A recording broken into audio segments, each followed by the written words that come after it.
Today we will create this. So let's jump right into the process. In the very beginning, we need some images that are good for this purpose and they have potential to look good in the end. I have created a series of such images. I call it female glitter portraits. No other name comes to my mind because it is a bit of weird, but the result looks really interesting just for this case, and I will use one of these images to showcase you how we can make it.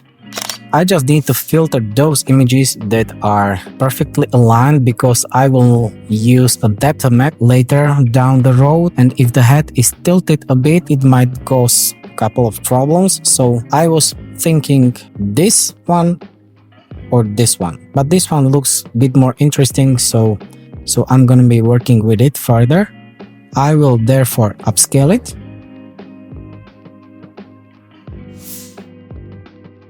So I have opened upscale version of this image in Photoshop, and I need to fix a couple of things because it is cut at the top of the head and I really don't like it. So I will just let generative fill to do the work for me, and we'll see how it turns out.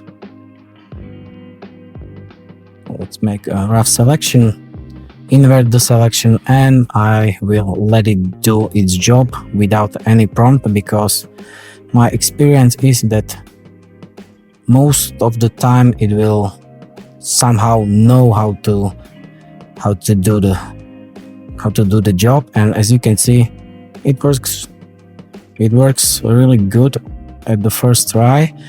And this one looks good enough, but I'm gonna be adding a bit more space there. So let's do it one more time. Invert selection and let it do its job. And now it looks really great. I will match all the layers into the single one and export it. Export as PNG. Portrait. And let's get back to our browser. The next thing that I need is a depth map, which can be done with many tools, but I am using Zoe Depth most of the time, which is free and it's really simple. So in here you can see I can close this one because I don't need it anymore. In here you can see it's depth prediction, image to 3D and 360 panorama. In this case we need just the depth prediction. I will open our image here.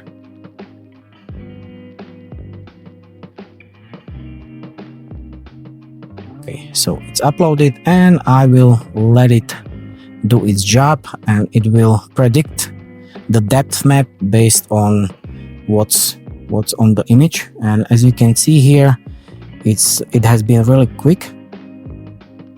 Now I just download this image and let's move to After Effects. In here I will open our portrait and let's add also depth map image, which should be somewhere here.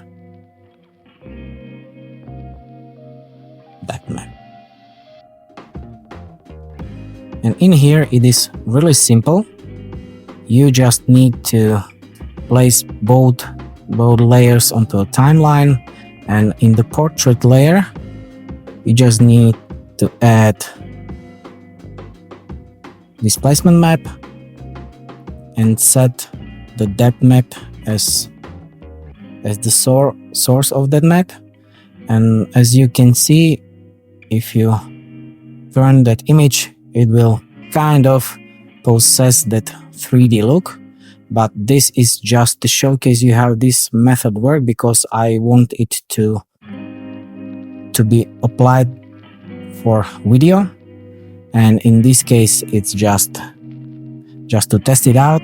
So I will let this portrait here, and let's get back to browser. And let's use Hyper. Start creating.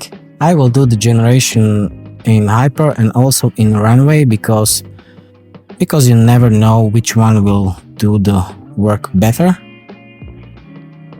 Let's hit animate image, upload our portrait, which is here. Open. Okay, it is uploaded, and right now I will let it do its job. As you can see, I have already tested this method before, but sometimes it doesn't work. You just need to be patient to find that right generation for what you are looking to accomplish. Let's add one split window here. In the right window, I will use Runway, and I will do the very same process. So start generating, upload file, find portrait, open, and I am used to do it in two ways. The first one is I will just let it figure out what to do with it. Just I bring down the movement of the generation, and I will let it generate for seconds. And let's generate one more image here, upload that portrait again. In this process, I will use motion brush, in which I will use her face as the first brush, and I will add just ambient noise, so the head will basically stay untouched in case of its movement, and those earrings could also have some ambient noise, and I will let it generate. So in Hyper, let's take a look. That's not what I was looking for. Let's do it one more time. Generate. And as you can see, it tends to mess up the colors, so you would need some color adjustments down the road. Let's take a look. Runway.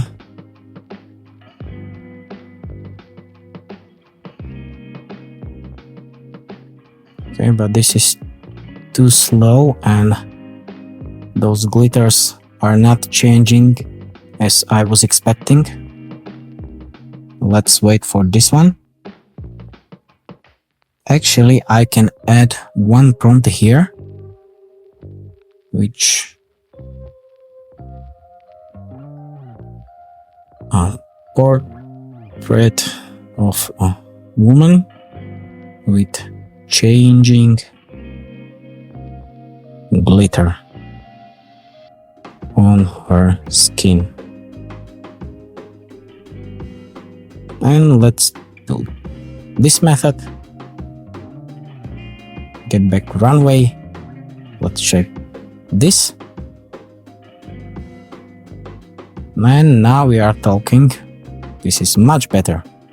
So far it is the best, so I will reuse it just to see if the second option would be better.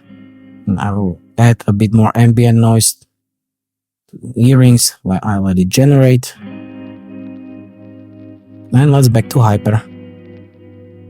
Still waiting. But this one looks very promising.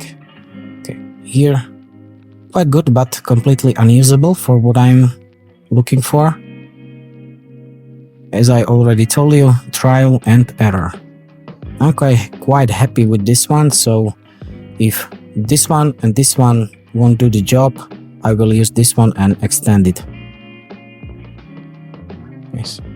Let's It's basically quite similar, but in this one she doesn't really move with her eyes, but in here she blinks. It would be much better to have it in the middle of the duration, so I will reuse it once again, but I will also add slowly blinks her portrait of a woman with glowing glitter, and slowly blink, closing and opening her eyes. Let's generate. Well, this is interesting, but it's too fast. So it looks like this one, the runway, will be better choice, but in my previous tries Hyper was better, so you never know. I will close it and stick with runway generation. Just to stay organized, I will delete this one because I don't need it, and the first one was not usable, so I will delete it also, and I will wait for this one to be finished, then we decide. Now it's done.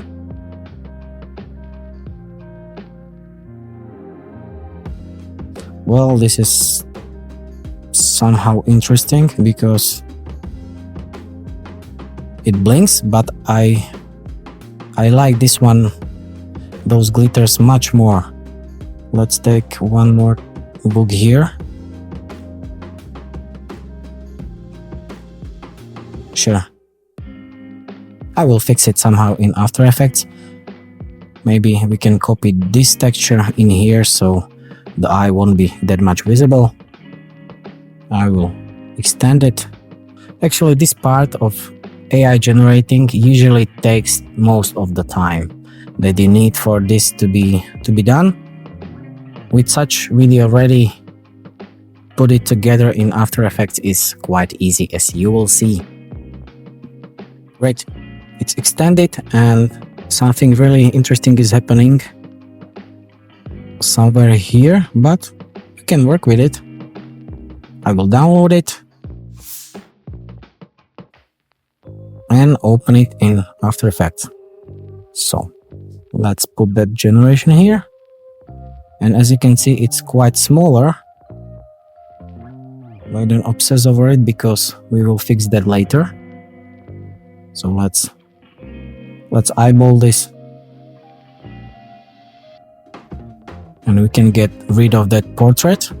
Actually, we can copy displacement map and paste it on the video, and right now we can delete the portrait.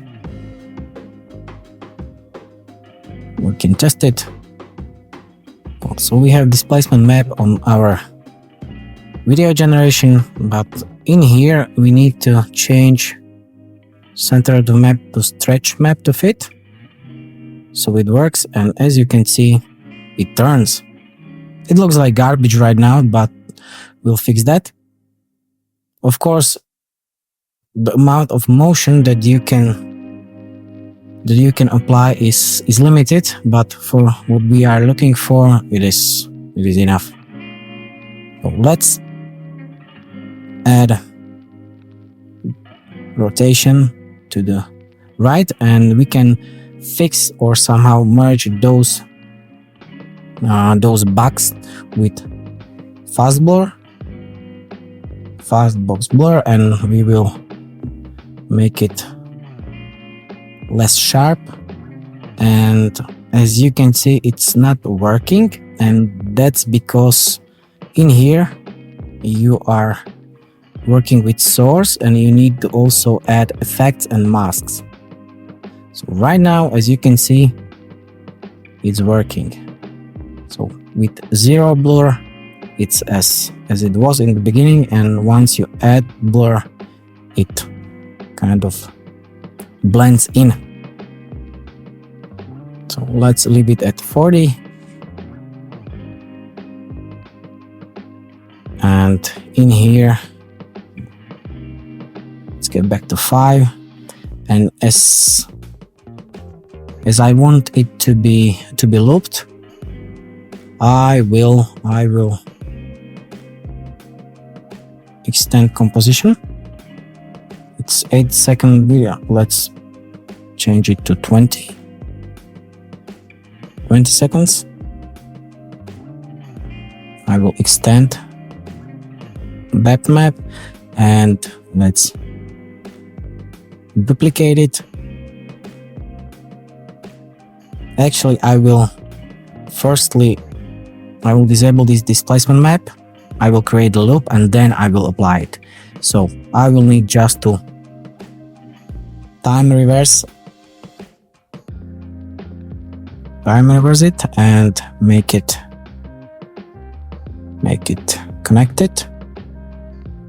Let's find the last frame, which is this one. And in here, actually at the beginning it stops. I will delete it and I will bring it here, duplicate it, time reverse,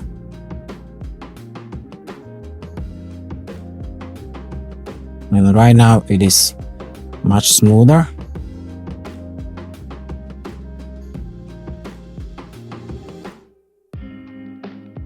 In here,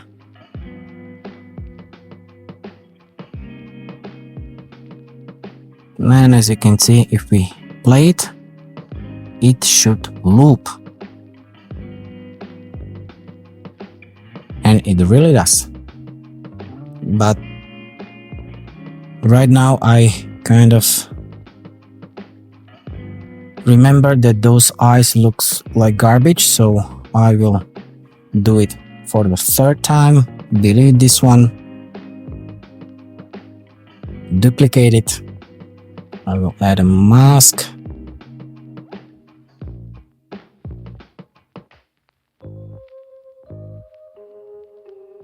and I will place it somewhere here. Let's feather the mask so it doesn't look so obvious. Good. And we can apply hue and saturation.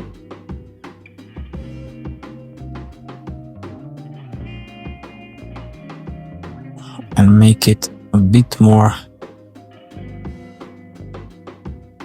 different.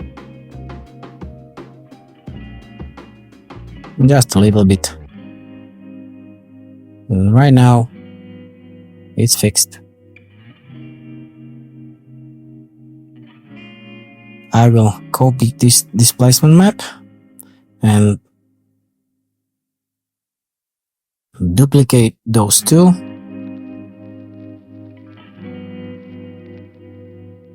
Hit time reverse.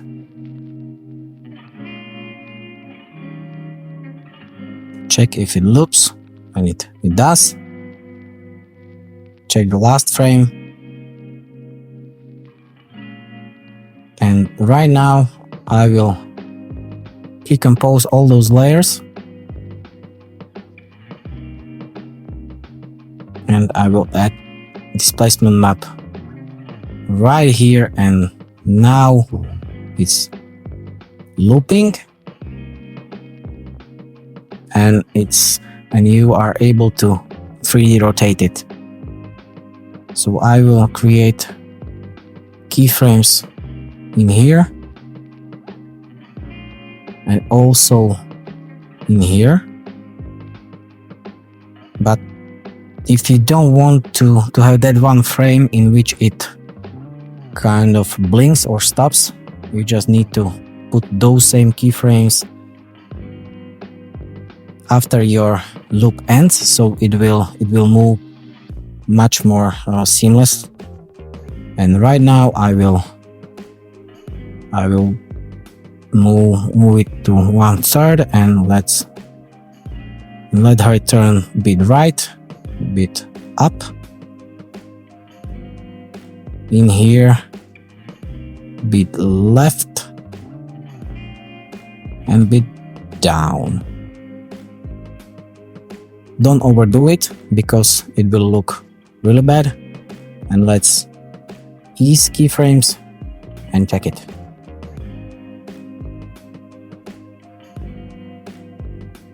And it has its 3D attributes. It moves. Those glitters are doing the job, so I'm happy with it. I will recompose it one more time. Recompose, okay. And with this precomposition, I will just need to find those spots that reveals black spaces. I will scale it so it's not visible. Great. Now let's add a bit contrast. In here it is too much, so just a bit. And add a glow. But also don't overdo it. Actually, I will add new adjustment layer. I will copy glow. I will delete this one. And in here I will turn it down with opacity. Just a little bit. Great, let's add vignette. Really up to you, and you can export it. And this is it. As you can see, it wasn't that much of a complicated process. You just need to use more tools than one. And if you just want to try it, you can do it also with free credits on Runway, Hyper, or any other AI tool, because those couple generations will be enough. And if you like this video, stay tuned for the next one.